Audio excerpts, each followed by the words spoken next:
नमस्कार मित्रांनो, मी अतिश शिंगे ध्येय UPSC MPSC या यूट्यूब चॅनलवर सर्वांचं पुन्हा एकदा स्वागत आहे. आताच्या लेक्चरमध्ये आपण जी UPSC एक्झाम आहे ती UPSC एक्झामची जी परीक्षेचं स्ट्रक्चर असतं की जी परीक्षा पद्धती असते त्या परीक्षा पद्धतीचं आपण अनालिसिस करणार आहोत. सुरुवातीला UPSC म्हणजे नेमकं काय ची कल्पना सगळ्यांना आहे. UPSC संघ लोकसेवा आयोग याच्यामार्फत केंद्र सरकारसाठी जी सेंट्रल क्लास 1 क्लास 2 अधिकाऱ्यांची नियुक्ती केली जाते त्याला संघ लोकसेवा आयोग म्हणतात.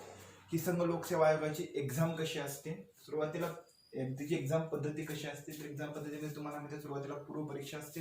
पूर्व परीक्षा असते ती चालू परीक्षा असते, नंतर मुख्य परीक्षा असते. मुख्य म्हणजे नावच आहे खरी ती मेन्स म्हणजे मुख्य की खरी परीक्षा असते आणि त्यानंतर मुलाखत असते. मुलाखत म्हणजे काय तर व्यक्तिमत्व चाचणी तपासणी केली जाते. ठीक आहे, तर आताच्या लेक्चरमध्ये आपण UPSCची जी एक्झाम पद्धती आहे किंवा परीक्षा पद्धती आहे, परीक्षा पॅटर्न पद्धती आहे त्या पॅटर्न पद्धती विश्लेषण करणार आहोत. सुरुवातीला UPSCची पूर्व परीक्षा, नंतर UPSCची मुख्य परीक्षा, त्यानंतर UPSC तिसरं आपण जे स्ट्रक्चर पाहणार आहे त्यामध्ये UPSCचं मुलाखत.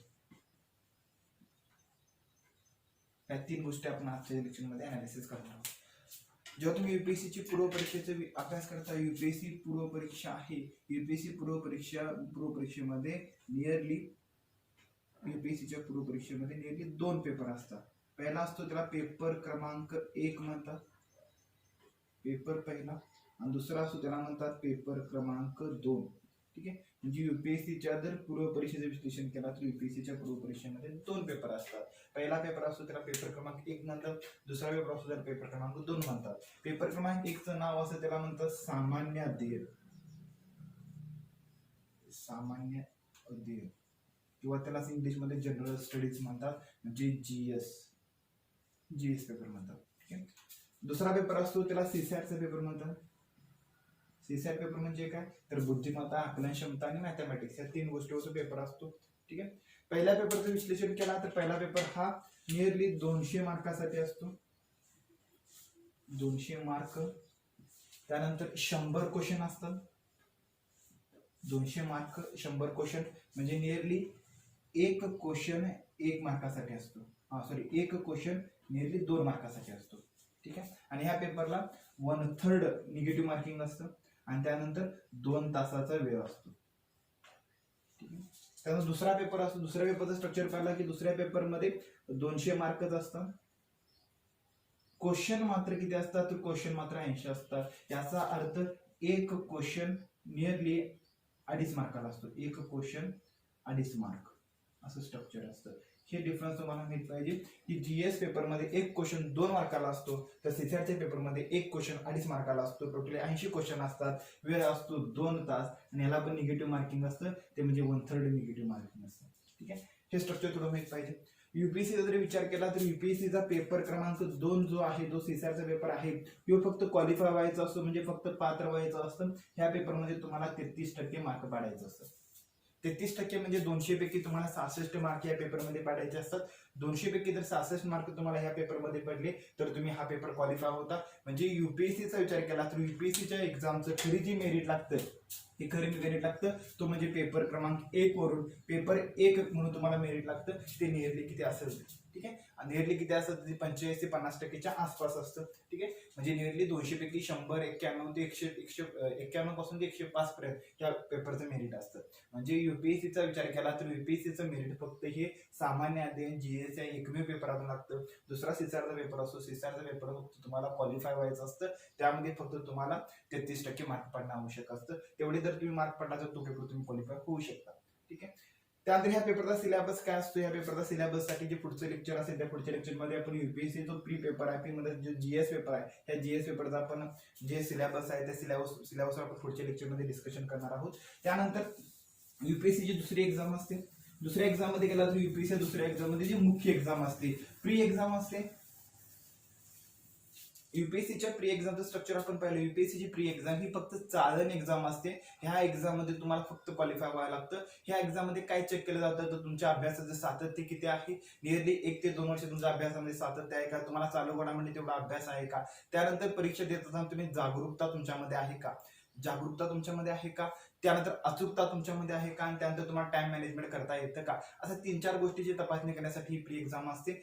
आणि त्या प्री एक्झाम क्वालिफाय झाल्यानंतर मेन्स एक्झाम असते, आणि मेन्स एक्झाम युपीएससीची खरी एक्झाम असते. ह्या मुख्य एक्झाम मध्ये टोटली 9 पेपर असतात, आणि एकूण जर गुणाचा विचार केला तर ह्या 9 पेपरमध्ये एकूण 1750 मार्काची ही एक्झाम असते.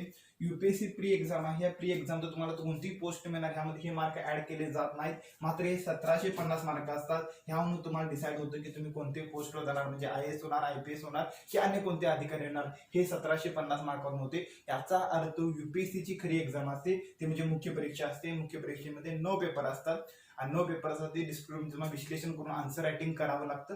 तर सुरुवातीला आपण बघूया हे 9 पेपर कोणकोणते असतात. पेपराचं फक्त इंट्रोडक्शन आणि टायटल आपण बघूया. तरी मुख्य परीक्षेचा जो पहिला पेपर असतो त्याला म्हणतात मुख्य परीक्षा. पेपर पहिला असतो तो भाषा विषयाचा असतो, त्याला आपण म्हणतो इंग्लिश कंपल्सरी. पहिला पेपर कोणता असतो तर इंग्लिश कंपल्सरी असतो. नियरली तो 300 मार्कासाठी असतो. 300 मार्क. वेळ किती असतो तर 3 तास वेळ असतो. 3 तासासाठी 300 मार्काचा पेपर असतो. त्यामध्ये निबंध असतो, ठीक आहे. बाकीच्या गोष्टी असतात, व्याकरण, ग्रामर, बाकीच्या जे आपण ते पुढे डिस्कशन करू. इंग्लिश कंपल्सरी पेपरमध्ये कोणत्या गोष्टी येतात. तर पेपर पहिला असतो जो इंग्लिशचा असतो. त्यानंतर पेपर क्रमांक 2 असतो. पेपर क्रमांक 2चं विश्लेषण केलं. पेपर दुसरा असतो तो भारतीय भाषा असतो. पेपर दुसरा आहे तो भारतीय भाषा, ठीक आहे. त्याचा मार्क असतात 300 मार्क. 300 गुणासाठी हा पेपर असतो. नियरली 3 तासाचा वेळ असतो, ठीक आहे. बघा दुसरा विषय तो भारतीय भाषा. भारतीय भाषा म्हणजे नेमकं काय की भारतीय राज्यघटनेमध्ये नमूद केलेल्या की युपीएससी नोटिफिकेशन मध्ये दिलेल्या कोणत्याही भाषेपैकी एका भाषेचा तुम्हाला अभ्यास करायचा आवश्यक होतो. जसं आपण महाराष्ट्रातून आहोत तर आपण इथं कुठली भाषा ठेवतो तर मराठी भाषा ठेवतो. म्हणजे तुम्ही कोणतीही एक भाषा डिसाईड करावं लागतं, आणि तुम्ही जर एक भाषा डिसाईड केला तर त्या भाषेच्या बेसवर त्या 300 मार्काचा पेपर होतो. त्याचं स्ट्रक्चर सुद्धा पुढच्या पेपर सारखं असतं. आणि हे जे 2 पेपर असतात, पेपर 1 आणि पेपर दुसरा. पेपर 1 असतो तो इंग्लिश कंपल्सरी असतो, आणि पेपर दुसरा असतो तो भारतीय भाषा असतो. हे दोन्ही पेपर सुद्धा काय असतात तर तुम्हाला फक्त पात्र व्हावं लागतं, क्वालिफाय व्हावं लागतं. दोन्ही पेपरमध्ये तुम्हाला फक्त 30% मार्क पाडावे लागतात. म्हणजे 300 पैकी फक्त 90 मार्क पाडावे लागतात. 90 जर तुम्हाला मार्क पडले असेल तर तुम्ही हा पेपर क्वालिफाय होता. म्हणजे हे जे 300 मार्काचे 2 पेपर आहेत, ह्या दोन्ही पेपरचं तुमच्या मेन्सच्या मेरिटमध्ये कोणत्याही प्रकारचं ऍडिशन केलं जात नाही. तुमचा जो फायनल रिझल्ट आहे, फायनल रिझल्टमध्ये ह्या 2 पेपरचं मार्क गृहीत धरलं जात नाही, कारण हे 2 पेपर फक्त पात्र होण्यासाठी, क्वालिफाय होण्यासाठी असतात. म्हणजे इंग्लिश कंपल्सरी असून दे किंवा भारतीय भाषा असू दे, दोन्ही विषय तुम्हाला पात्र व्हायचे असतात. नेरले त्यामध्ये 30 ते 35% मार्क पाडावे लागतात. एवढं स्ट्रक्चर तुम्हाला फक्त माहिती पाहिजे. त्यानंतर युपीएससीचा पेपर क्रमांक 3 असतो. युपीएससी पेपर क्रमांक 3 असतो तो निबंध किंवा एसेचा पेपर असतो. नियरली हा सुद्धा 250 मार्काचा असतो, आणि ह्याला जो वेळ असतो 3 तासाचा वेळ असतो. 250 मार्काला 3 तासाचा वेळ असतो, ठीक आहे. निबंध तुमच्या परीक्षेमध्ये आधी पूर्वी एक निबंध विचारला जातो. आता 300 मार्क 250 मार्कासाठी 2 निबंध येतात, आणि 2 निबंध तुम्हाला यायचं. नियरली एक निबंध 125 मार्काला असतो. असे 2 निबंध, त्यामध्ये 4 ऑप्शन असतात.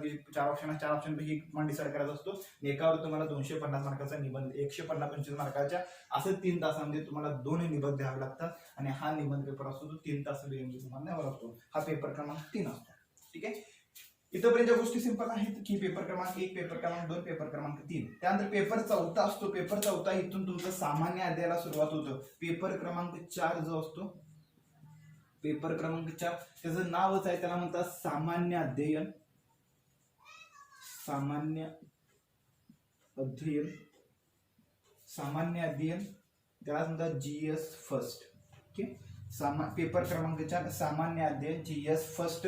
नियरली हा पेपरचं जर टायटल जर तुम्ही पाहिला तर GS पेपर फर्स्टचं टायटल असं टायटल मध्ये तुम्हाला पाहायला मिळतं भारतीय कला आणि संस्कृती. भारतीय कला आणि संस्कृती. त्यानंतर भारताचा व जगाचा भूगोल.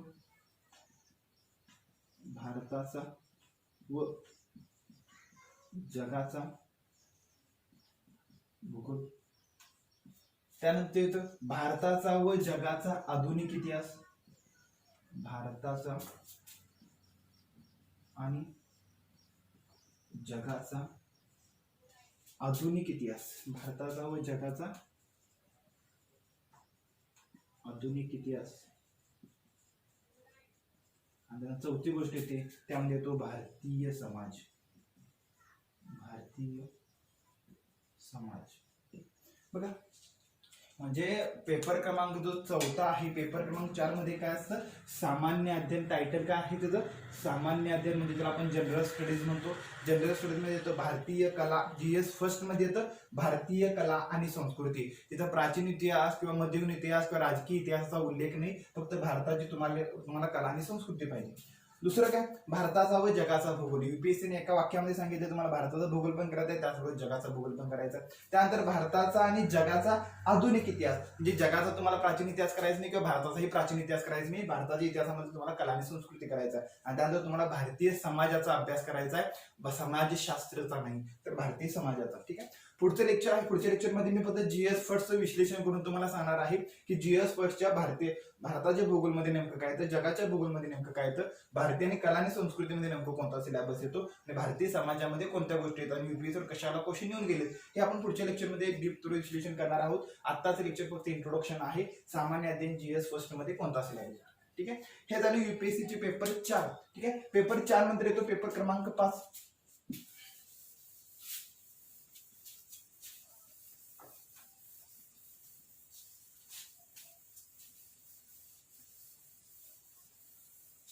हे झाला पेपर क्रमांक 4. पेपर क्रमांक 4 नंतर पुढचा पेपर येतो त्याला आपण पेपर क्रमांक 5 म्हणतो.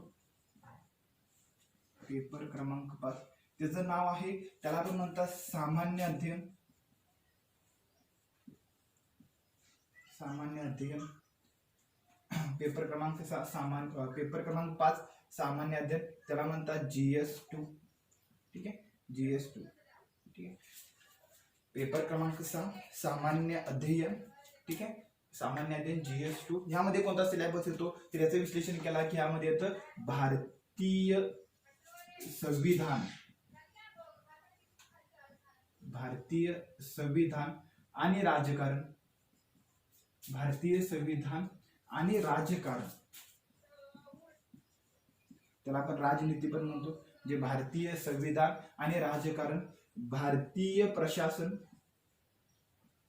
भारतीय प्रशासन किंवा त्याला आपण म्हणू शकतो शासन व्यवस्था. भारतीय शासन व्यवस्था.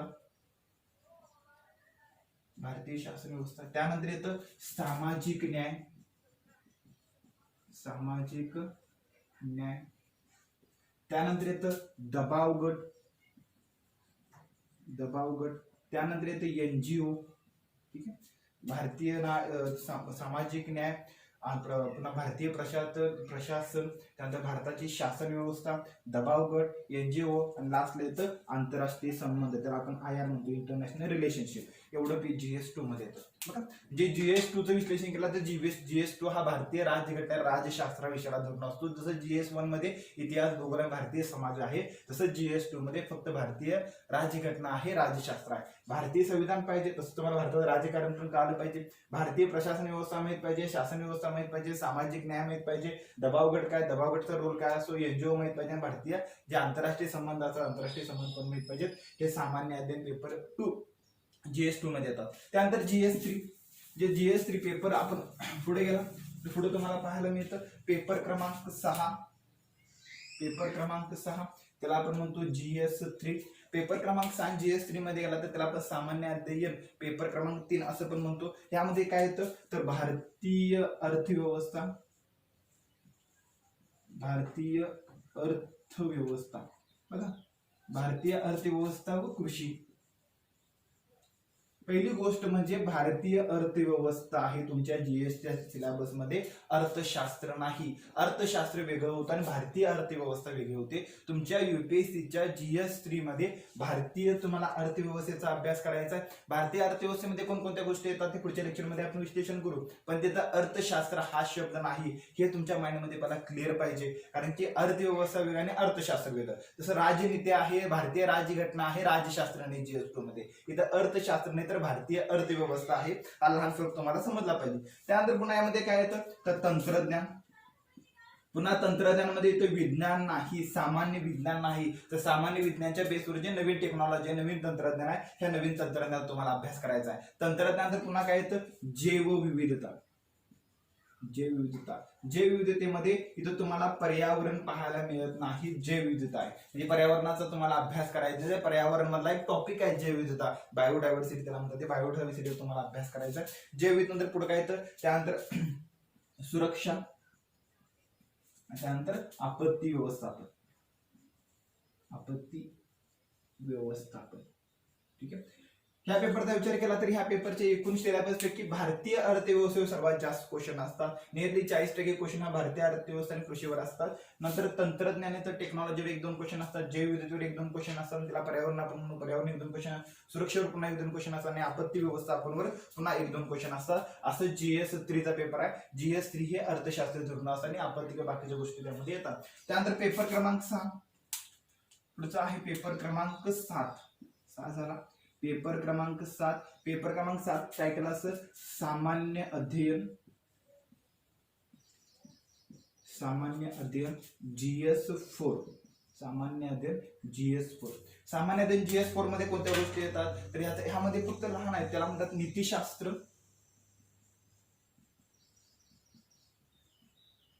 हा पेपर खूप इंटरेस्टिंग आहे. खूप सिलेबस कमी असतो, खूप कमी. ह्या पेपरचा तुम्हाला अभ्यास सर्वात जास्त कमी करावा लागतो. ठीक आहे. नीतिशास्त्र, त्यामध्ये येतं सत्यनिष्ठा, सत्यनिष्ठा आणि अभिरुची. ठीक आहे. म्हणजे नीतिशास्त्र, सत्यनिष्ठा आणि अभिरुची असं ह्या सिलेबस मध्ये येतं, अभिरुची. ठीक आहे. थोडक्यात या सिलेबस, नीतिशास्त्र काय असतं, नीतिशास्त्र समाजासाठी असतं. सत्यनिष्ठा म्हणलं की ते व्यक्ती सापेक्ष असतं आणि अभिरुची म्हणजे काय, आपण त्यामध्ये आपलं काय, आपण कोणा. ठीक आहे. आपल्या कशामध्ये इंटरेस्ट, असा हा पेपर क्रमांक 4 असतो. हा पेपर GS4 मधला एक वेगळा पेपर आहे. याचं एक स्ट्रक्चर वेगळा. आयोगाने ह्या पेपर संदर्भात वेगळे डिमांड सुद्धा केल्या. GS1, 2, 3 हे एकसारखे डिमांड सांगितले. GS4 मध्ये मात्र आयोगाची वेगळी डिमांड आहे. ती कोणती डिमांड आहे आपण पुढच्या लेक्चर मध्ये तुम्हाला GS1, GS2, GS3 आणि GS4 चारही GS आपण विश्लेषण करायचं त्यामध्ये तुम्हाला मी सांगेन. हा झाला UPSC चा पेपर क्रमांक 7. आणि पेपर क्रमांक 7 नंतर पेपर क्रमांक 8. पेपर क्रमांक 8 असतो तो तुम्हाला डिसाइड करतो, त्याला आपण म्हणतो ऑप्शनल पेपर. Optional paper. ठीक आहे. किंवा त्याला वैकल्पिक विषय पण म्हणतात. ऑप्शनल विषय पेपर क्रमांक 1 आणि दुसरा पेपर 9 असतो. पेपर 9 तो पण असतो ऑप्शनल पेपर क्रमांक 2. ठीक आहे. जर तुम्ही आणि हा ऑप्शनल कितीला असतो तर हा सुद्धा 250 मार्काला असतो. हा सुद्धा 250 मार्काला असतो. नियरली 500 मार्काला एक ऑप्शनल पेपर असतो. आणि जे GS पेपर आपण 4 GS असतात. एक GS म्हणजे GS1 असेल 250 मार्काला, GS2 250 मार्काला, त्याचप्रमाणे GS3 सुद्धा 250 मार्काला असतो आणि GS4 सुद्धा 250 मार्काला असतो. याचा अर्थ 4 GS1, GS2, GS3 आणि GS4 चारही GS 250 मार्काला असतात. याचा अर्थ 4 GS 1000 मार्कासाठी असतात आणि 2 ऑप्शनल पेपर 250 आणि 500 मार्क, असा अर्थ नियरली 1500 मार्क ह्या 6 पेपरवर होतात. आणि एक निबंध मार्क आहे तो 250 मार्काचा. तो 250 ऍड केला तर टोटली 1750 मार्काला ही मुख्य परीक्षा होते. भाषा विषय इंग्लिश भाषा आणि भारतीय भाषा हे 2 क्वालिफाय होण्यासाठी असतात. त्यांचे मार्क तुमच्या मेन्स एक्झाम मध्ये धरलं जात नाही. तर टोटली 1750 मार्काला होते. हा ऑप्शनल पेपर म्हणजे काय, ऑप्शनल पेपर कसं सिलेक्ट करायचं, ऑप्शनल 1 म्हणजे काय, ऑप्शनल 2 म्हणजे काय, एकाच विषयामध्ये 2 पेपर होतात. ठीक आहे. हे स्ट्रक्चर आपण पुढच्या लेक्चर मध्ये पाहूया की ऑप्शनल कधी पाहायचं असतं, कधी अभ्यास करायचा, ऑप्शनलचं प्रिपरेशन कसं करायचं, त्या गोष्टी मी पुढे लेक्चर मध्ये सांगणार आहे की ऑप्शनलची तयारी कशी करायची आहे. असं UPSC मेन्स मध्ये टोटली 9 पेपर होतात. त्यामध्ये 600 मार्काला फक्त भाषा विषय असतात आणि 1750 मार्काला टोटली 7 GS असतात. 4 GS 2 ऑप्शनल आणि 1 निबंध, असं टोटली 3 मार्कामध्ये त्याचं डिवायडेशन केलं असतं. थोडक्यात GS म्हणजे काय, GS मध्ये पदवीधर विद्यार्थ्याचं जे क्वालिफिकेशन त्या लेवलचं नॉलेज लागतं त्याला GS म्हणतात. ऑप्शनल मध्ये काय, तुम्हाला पदवी नंतर पदव्युत्तर जे शिक्षणाचं उच्च शिक्षण त्याप्रमाणे तुमचं नॉलेजची आवश्यकता असते. आणि निबंध म्हणजे काय, निबंध म्हणजे सर्वसामान्याला समजेल अशा लँग्वेजमध्ये तुम्हाला मांडणी करता आली पाहिजे, विश्लेषण करता आलं पाहिजे, तर निबंध म्हणतात. असं 3 पेपर, एकूणच 7 पेपर 3 स्ट्रक्चर मध्ये तुम्हाला UPSC मेन्सला पाहायला मिळतं. आणि UPSC मेन्स जर क्वालिफाय झाला, याचं मेरिट किती असतं, याचं मेरिट सुद्धा नियरली 45 ते 50% आसपास असतं. आणि UPSC मेन्स तुमची मुलाखत असते, मुलाखत ही 275 मार्काला होते. आणि मुलाखत मध्ये फक्त तुमचं व्यक्तिमत्व विकास चाचणीची तपासणी केली जाते. यामध्ये तुम्हाला असं कोणतेही नाही, फक्त नियरली 30 ते 45 मिनिटाचं मुलाखत असते. आणि यामध्ये तुमची फक्त पर्सनॅलिटी चेकअप केलं जातं, तुमचं व्यक्तिमत्व विकास कसा आहे, तुम्ही जो अभ्यास केला त्या अभ्यासानुसार तुमच्या व्यक्तिमत्वामध्ये कोणतं परिवर्तन झालंय, व्यक्तिमत्व तुमचं परिवर्तन झालंय का, की हा सगळा अभ्यास करत असताना ह्या अभ्यासाचा तुमच्या शरीरावर, तुमच्या स्वभावावर, तुमच्या मनावर कोणता परिणाम झाला, तुमचं व्यक्तिमत्व तसं तयार झालंय का, तुम्ही जे लायक बनलाय का UPSC किंवा IAS होण्यासाठी, हे सगळं चेकआउट केलं जातं कशामध्ये, मुलाखत मध्ये. ठीक आहे. ते 275 मार्कासाठी असतं. मला वाटतं UPSCचं परीक्षेचं स्ट्रक्चर असं आहे. तुम्ही जे ऐकलं तुम्हाला समजलं असेल. ठीक आहे.